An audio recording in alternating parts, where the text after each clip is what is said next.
Today we're talking about my favorite class, my favorite category of complication in the wristwatch world.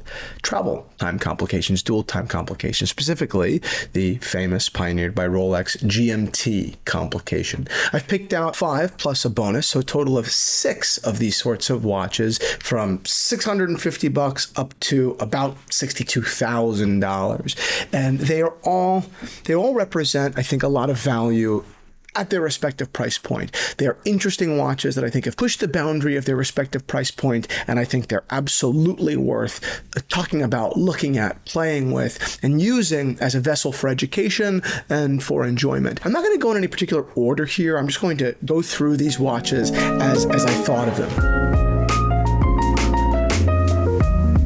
So number 1, and we're going to start on the high end of the price point, is the Lange 1 time zone. The story of Lange is an amazing story. Today they're owned by Richemont. Lange was a pioneer in German watchmaking, in the revival of German watchmaking in the Saxon Hills, in the valley of Glashütte. While Lange & Söhne sold to Richemont, big conglomerate, just a couple of years after their revival, that shouldn't take away from the significance of that revival. Lange has done so much, not just financially and not just culturally, but even in respect to just design and the history of watchmaking. Even if you remove the poetry of the story of, how Lange went from the rubble of post-war Germany to the height of this entire luxury watch industry, even take that poetry and that beautiful story out of it, the watches are just not only of the highest quality, but they are completely unique and completely Lange in and of their own right. These watches, particularly the original batch of watches that were released back in 1994, just a year before I was born, by the way, so I really would love a birth year Lange 1. I digress. These watches were totally different. Really, while they were classic, of course, yes, there was nothing like these watches out there. They were not derivative of anything else. Lange & Söhne watches were, in subtlety, completely original. Classic, sure, but completely original execution.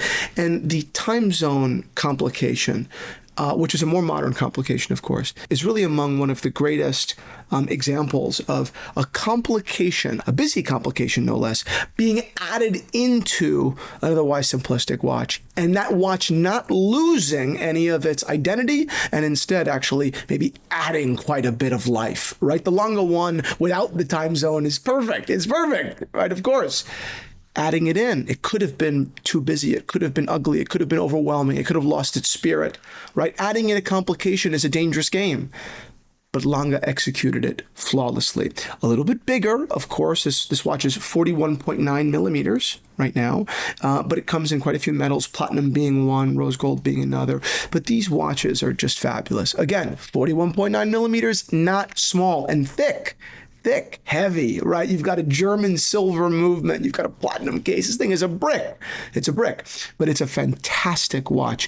Again, prices in the mid-60s, varies on country. Lange & Söhne is raising the prices. I remember when these watches were available in the secondhand market in the 30s, and times have changed, but an unbelievable piece of watchmaking. I will go so far as to say that at $65,000, this represents maybe more value than what you'll find in most of the Holy Trinity, being Patek Philippe, Audemars Piguet, and Vacheron Constantin. I'm not saying it is the greatest watch in that class, but I do believe it is among the greatest, and it's something that they've been producing for quite a while, and it's not new, and yet it's still perfect on a design level, on a history level, on a mechanics level, right? So it's a twin barrel watch. The amount of power that this watch is able to store is unbelievable. Anyway, I know I started off with a really expensive piece and a piece off the beaten path. I know that a lot of you probably came here to hear about Rolex, and we'll get to them right now, but I'm glad that we gave a little bit of credit to Lange today. I'm not going to pick out for the Rolex category. Now, of course, the Rolex GMT category is really around $10,000 to open, right? $10,700. But the Rolex GMT category, goes up into the hundreds of thousands of dollars if you have a taste for, wild vintage, 6542s, Bakelite bezels, really rare, unpolished stuff at auction. Sure. I've got an amazing Rolex GMT Master II. It's not quite in stainless steel, similar colored metal, but it's not in that at all. In fact, it's actually much, much heavier. I don't want to get into exactly what's different about my watch because I don't want to sound pretentious, but I mean, it is far more expensive. I wonder how long before people were laughing. I actually misplaced that watch. I don't know where it is right now, but I'm sure I'll find it. Unless someone stole it. But I don't know. We're going to find out, though. And getting upset about it isn't going to solve anything. Back to the point. $10,700 to start. But secondary market, you're talking about another, 60, 70% in price. Talking about a significant premium. These watches go, $15,000 to $22,000, depending on what you're looking for. Obviously, in precious metal, they're made as well. And I think that the yellow gold model, which has since been discontinued with the green dial, is amazing. I think that the new Jubilee with the black and gray dial is unbelievable. I know that a lot of people have loved the rose gold watches, and they're fantastic as well. They're not preferable to me over the yellow, to be totally honest, but they're fantastic. I also didn't love the meteorite dials over the classic black, or frankly, I like the black over the blue as well. The point is, the Rolex GMT leads the class. Rolex is not responsible for the first world time complication, not responsible for the first travel watch, of course, but responsible for the world knowing now what the GMT is. And that effort was led by Rolex in collaboration with Pan American Airlines. And it's a really, really great history. But these watches are terrific. And the vintage category is amazing too, right? If you look at vintage ones, 1675s with fuchsia bezels, sometimes chocolate dials, sometimes gilt dials, they're absolutely amazing. I think that, there are amazing GMTs throughout the 80s and the 90s. I think that certain root beers are amazing. These watches have historically been very undesirable. I'm actually going to do a whole episode on the Zero in the next 2 weeks where I look at a couple hundred GMTs, and I'm going to tell everyone why I would put some in the bucket to buy and why I would disregard the vast majority of them. We're going to start doing more educational buying pieces on that channel as well. So if you're interested in joining us over at the Zero, go down below. I recently did an apartment tour. I'm doing a shoe collection tour as well. Some really personal, beautiful content. So I hope to see you on over there. There's no commitment. You can do a 7-day free trial. If you don't like the content, you can delete it. If you are on the Zero, say hi. If you anyway, just say hi. I'm looking forward to releasing the video. But I just wanted to kind of mention, fantastic, obviously, watch. It goes without being said. The one thing I will say about the GMT model, and maybe I'm a little bit biased, it is my favorite complication, my favorite Rolex, of course. The one thing I will say is there is so much to know about the GMT. There are so many variations. I think that it is somewhat unique in that way. Of course, there are a million Submariners. I know that. I just think that there's a wider range of diversity in the Rolex GMT category. And that's what I really appreciate, right? Even within the root beer category, there are like 4 or 5 or 6 different models, and one you may hate, and the next one, which is fundamentally similar, you're like, oh, wait, that's actually rather beautiful. And that's for many reasons. Paint usages, so many reasons, right? But the GMT, again, the variety of prices and different executions, but of course, I could not, this list would be ridiculous if I left out the Rolex GMT. Another one I want to talk about here, going into the more affordable category, in the next 2, I'll do one at $5,000 and then one under $1,000.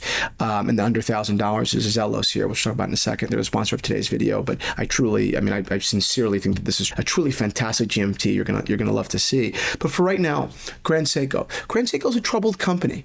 I'm not going to sugarcoat it. I love Grand Seiko. I love their product. I love my Omi Watari. I love them. But it is funny that the watch world has a very hard time, staying interested in the brand. Maybe it's something to do with their, release strategy. Maybe, I don't know what it is. But it's funny that they've complicated things with, with dials and with language and with all this stuff. And yet one of their greatest watches one of the watches that still is, I think, considered a no-brainer. One of the watches that still gets a ton of credit in the watch world is the SBGM 221. I recently talked about this watch on this channel, but I wanted to bring it up again because I'd be just remiss not to include it in this conversation. At $4,600, and you can get them below that on the secondary market at $4,600.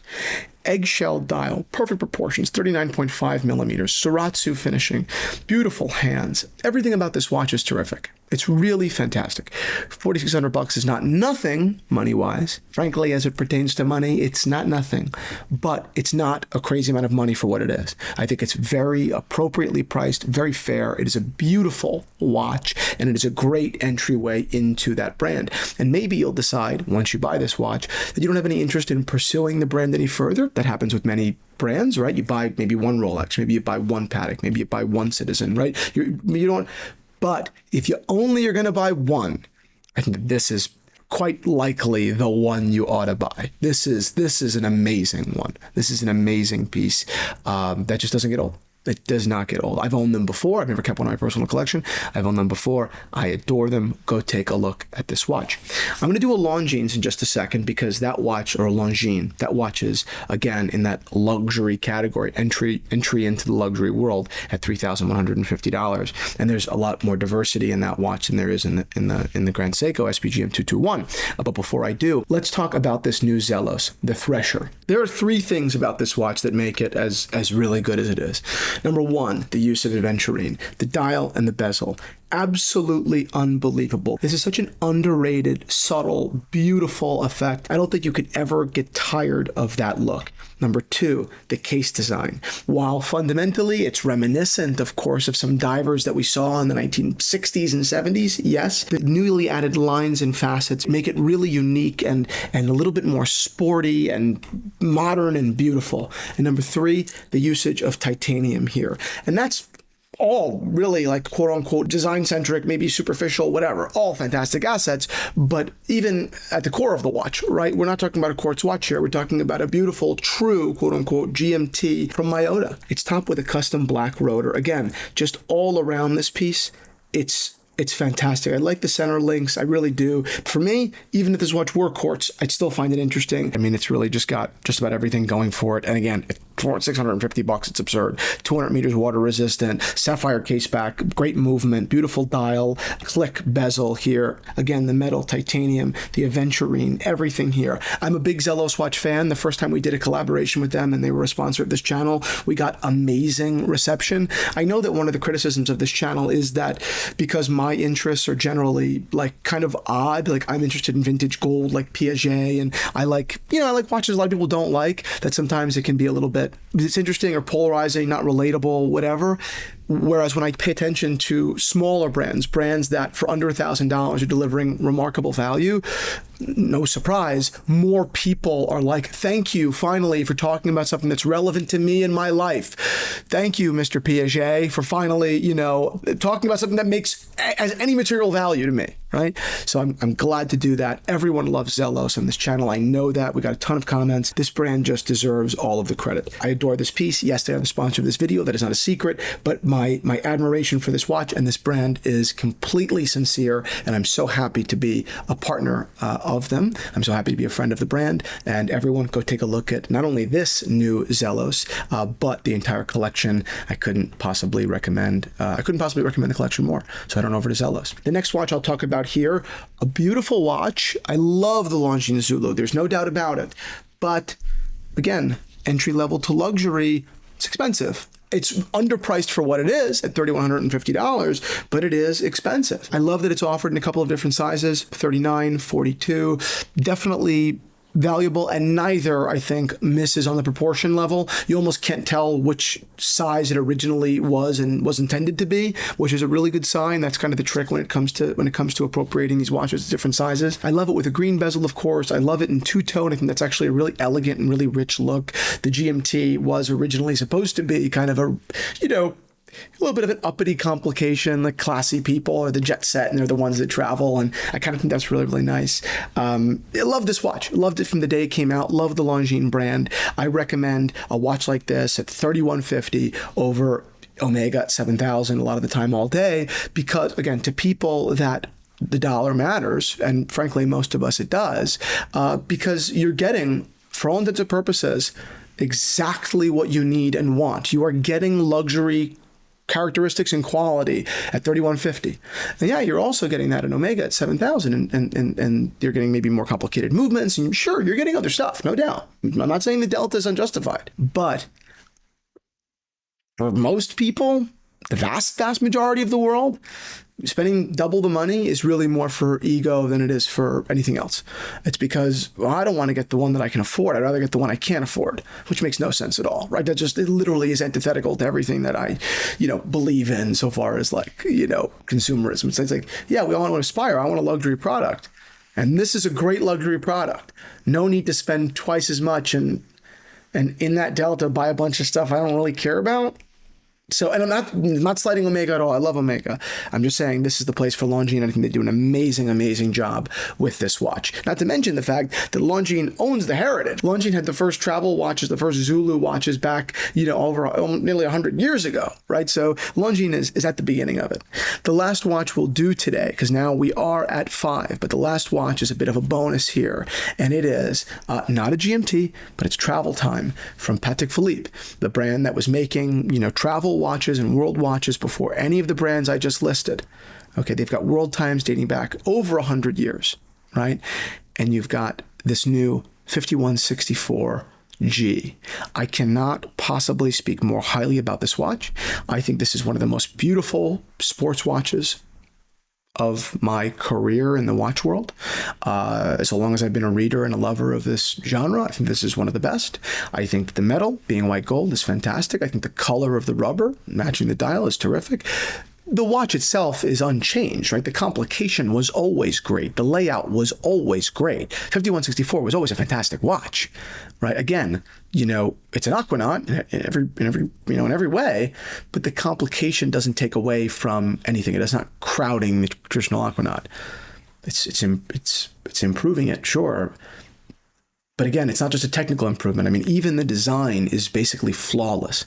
It is beautiful. This is a perfect watch. I would buy this watch in a heartbeat. $63,000, so very much like the Lange, and frankly, obviously, generally speaking, for more people, far more wearable. This is a watch that you'll wear on a daily basis. This is an unbelievable watch that I would kill to own. I would commit homicide for. No, I wouldn't. Don't take this out of context. I would do anything but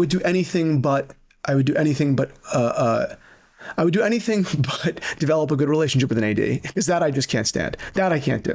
That I have no patience for. I don't have it. I just don't have it.